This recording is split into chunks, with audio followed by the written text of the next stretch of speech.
So the flag behind me is a design attributed to a man named Henry Every, and while he's hardly a household name today, in his own time he was known across Europe as the Pirate King. His exploits are said to have triggered the massive 18th century seaborne crime wave known as the Golden Age of Piracy.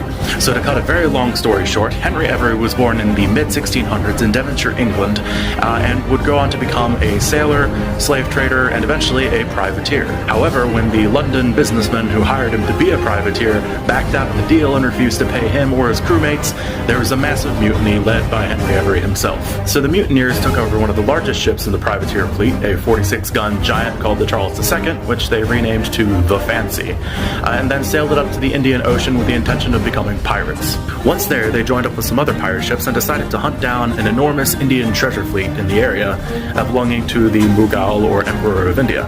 They isolated and attacked the flagship of the fleet, an enormous vessel called the Ganges Sawai, and after boarding and doing some unspeakable atrocities to everyone on board, they managed to plunder up to 600,000 pounds worth of gold and silver before leaving the ship a floating piece of blood-soaked wreckage. Once the plundering was over, Henry Every and his compatriots decided to set sail for the Caribbean, where they would bribe a dishonest royal governor to help them dispose of their ill-gotten goods, split up the rest of their plunder, and then scatter all over the eastern seaboard. Henry Every, however, decided to go back to England along with some other crewmen, where he would live under the assumed name of Benjamin Bridgman. But unfortunately for him, some local businessmen figured out who he was and apparently blackmailed him penniless. But that didn't stop every downtrodden sailor who heard the story from fantasizing about cutting loose and striking it rich under the black flag.